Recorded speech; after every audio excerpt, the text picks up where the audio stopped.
자, 옷장의 출발도 이데일리 TV와 함께 해주시죠. 마켓나우 3부로 이어가도록 하겠습니다. 자, 오늘 우리 시장은 쉬고 있습니다. 이번 주에 계속 상승 탄력이 많이 높아졌고 어제도 코스피가 최고치를 기록을 하다 보니까 어느 정도 오늘도 최고치를 한 번 더 경신하긴 했죠, 장중에.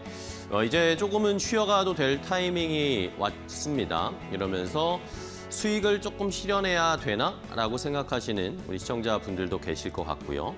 그런 심리가 외국인 기관의 동반 매도로 또 표출이 되고 있기도 합니다.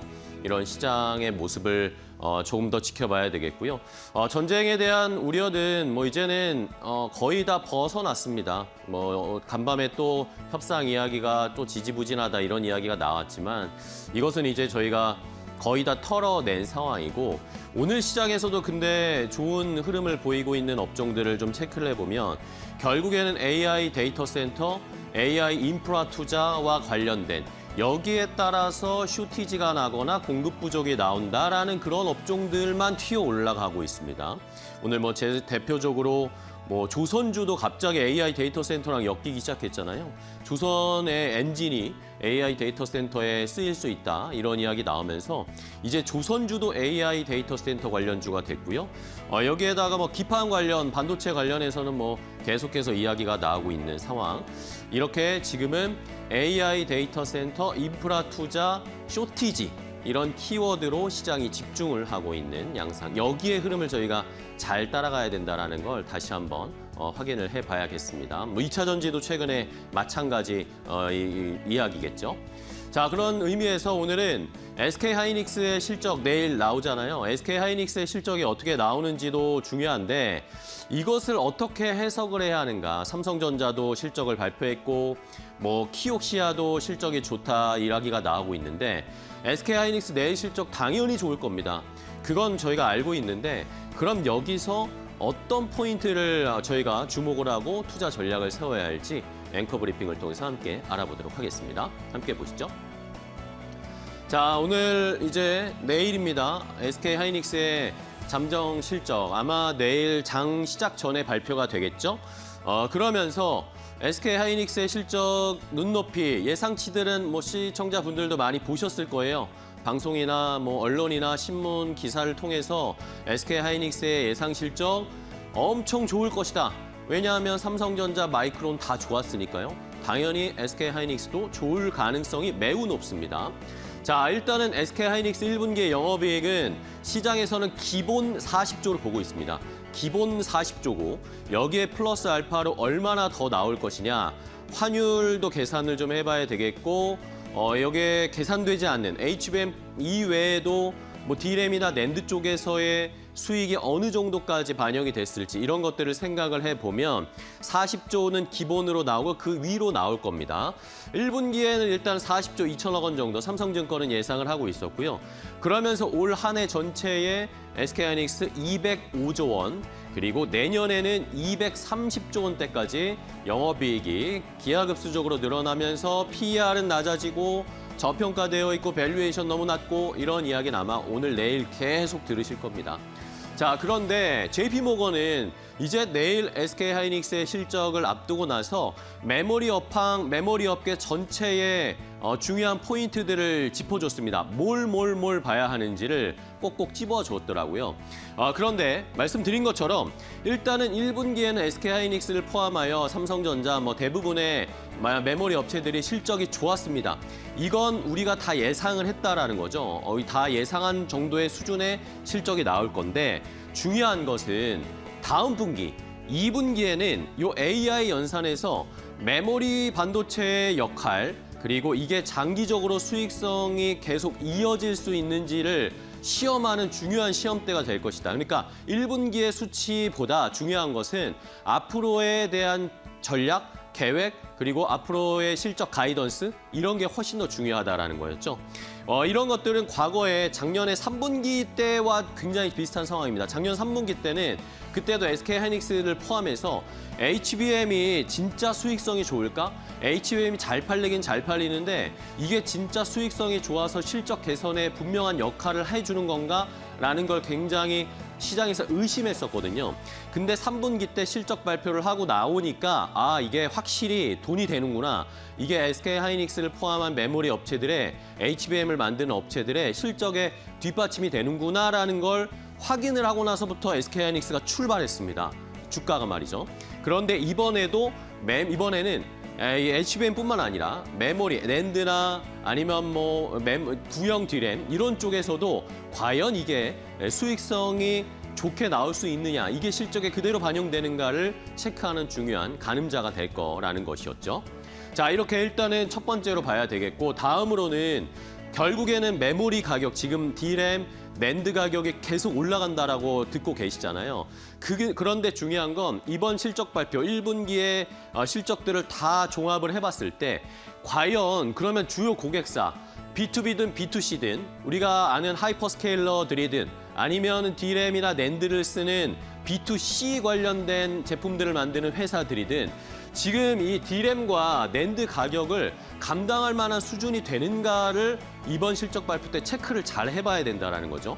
이러면서 현재 가격, 이렇게 높은 가격이 형성돼 있는데도 메모리 소비가 계속 지속이 되고 수요가 계속 창출이 될 것인가에 대해서 한번 시장의 의문을 해소해줘야 된다는 겁니다. 그러면서 DDR5의 가격은 최근에 많이 올라오다가 이제 2분기 들어서 상승 탄력이 약간 줄어들었습니다. 이런 것들에 대해서 우려감을 표시하는 분명의 안쪽에 사이드도 있더라고요. D램 가격의 상승률은 이제 가파르게 올라가는 건 좀 멈췄다라는 그런 이야기를 하지만 또 하나 긍정적으로 또 해석하는 한쪽의 사이드는 그런데 D램은 멈췄는데 낸드 가격 상승은 아직도 멈추지 않았다라고 하면서 보시는 것처럼 D램, 낸드 쪽의 가격은 여전히 가파르게 이 상승 곡선이 굉장히 가파르게 올라가고 있습니다.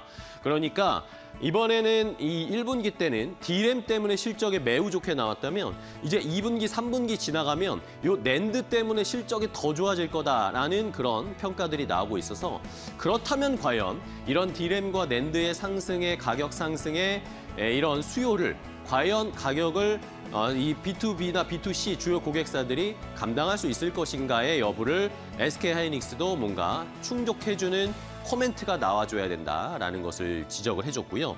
다음 페이지 보실까요? 이 외에도 주목해야 하는 주요 쟁점들을 여러 가지 제시해줬습니다. 일단은 터보컨트 이야기 계속 나오잖아요. 터보컨트와 관련해서 요 메모리 월과 관련된 의견들, 비판들, 한쪽의 의심들을 잠재울 수 있는 토큰 생성이나 KV 캐시에 관련된 논란을 SK 하이닉스는 어떻게 코멘트해 줄 것인가. 일단은 JP모건도 이런 상황, 터보컨트든 뭐든 상관없이 메모리는 점점 더 필요할 수밖에 없다라고 JP모건도 보고는 있더라고요. 근데 시장에 어떤 사인을 줄지 SK 하이닉스가 내일 그것도 좀 체크를 해보셔야 되겠고요. 장기 공급 계약 관련된 이야기도 나옵니다. 계속 나오죠. 그런데 요 LTA, SK 하이닉스도 추진한다는 말들이 나오잖아요. 그러면 LTA 기간을 실제로 몇 년으로 하는 건지, 물량은 어느 정도인지, 계약 기간 중에 목표 가격을 변동시킬 수도 있는 건지, 그리고 이게 수익성으로 진짜 보장이 되는 건지, 아니면 선불금 계산 같은 것들도 포함되어 있는지, 이런 장기 공급 계약과 관련된 구체적인 내용들도 이제 하나씩 우리가 원하고 있다라는 것도 생각을 해보셔야겠고요. 마지막으로 캐펙스 투자와 관련된 이야기인데 시장에서 이거는 JP모건은 굉장히 좋게 보더라고요. 2027년 내년에 SK 하이닉스든 삼성전자든 이런 메모리 업체들이 캐펙스 투자 지출이 전망을 74%까지 더 높여 잡았습니다. JP모건이. 그런데 메모리 공급 예상 관련된 수량은 12에서 14%밖에 증가하지 않을 것이다. 캐펙스 투자를 많이 진행을 하는데도 그만큼 빨리빨리 메모리를 찍어낼 수가 없는 아직도 그런 상황이기 때문에 내년에도 역시 이 수요가 훨씬 더, 공급보다 수요가 훨씬 더 타이트하고 많을 수밖에 없는 상황. 그럼 계속해서 메모리 반도체, D램, 낸드가 가격이 높게 형성이 될 거다라는 전망을 하고 있더라고요. 이런 것과 관련해서도 SK 하이닉스의 캐펙스 투자 내일 어느 정도 한다라는지 그런 수치도 확인을 해봐야겠습니다. 자, 그럼 마지막으로 JP모건은 그러면서 이제 약간은 재밌는 경쟁 상태가 펼쳐지고 있다라는 그런 의견을 제시했어요. 그러면서 누가 더 앞으로 잘할까? 누가 이러면서 주가를 더 올릴까? 저희가 잘 한번 중계하듯이 지켜봐야 된다라는 거였는데요. 그러면서 하나씩 약간의 리스크 요인들이나 체크해야 할 포인트를 짚어줬습니다. 일단 SK하이닉스는 아까 앞에서 말씀드린 내용들을 쭉 봐야 하고요. 중요한 건 SK하이닉스 ADR 상장이잖아요. 미국의 이 ADR 상장을 언제 진행할 것인지, 어떤 식으로 진행할 것인지, 어떤 규모로 진행할 것인지에 대해서 내일 컨퍼런스 콜에서 과연 이야기가 나올지 한번 잘 지켜보셔야 되겠고요. 삼성전자는 물론 실적 발표하고 지금 아직 SK하이닉스처럼 정고점을 뚫지는 못했습니다. 그런데 하나의 약간 리스크가 있죠. 요 노조 리스크가 좀 있습니다. 이 삼성전자는 이 2026년 올해 예상 영업이익의 10% 이상의 인센티브를 지금 삼성전자 노조가 요구를 하고 있는데, 이런 것들이 과연 생산성에 영향을 줄 것인가를 좀 체크해 봐야 한다는 의견이었고요. 만약에 이러면 비용이 조금 증가하면서 이게 이 성장률, 이 수익률이 조금 떨어지지 않을까에 대한 포인트도 한번은 지켜봐야 된다. 그런 것들은 한번 계산해 봐야 된다는 포인트를 짚어줬습니다. 그리고 마지막으로 키옥시아도 좀 살펴봐야 되는데, 이제 6월 초에 전략 브리핑 여러 가지 계획들을 발표하는 자리를 준비하고 있대요. 여기에서 중장기적으로 수요가 어떻게 되는지, LTA 계약을 키옥시아도 준비하고 있는지, 주주 환원 정책들도 어떤 것들을 내놓을지 살펴보는 포인트로 앞으로의 이 종목들의 경쟁 상태도 한번 잘 지켜보면 좋겠다라는 의견이었습니다. 자, 오늘 잘 준비를 해서요. 내일은 저희가 또 SK하이닉스 실적 보고 그런 내용을 조금 더 자세하게 안내해드리도록 하겠습니다. 앵커 브리핑이었습니다.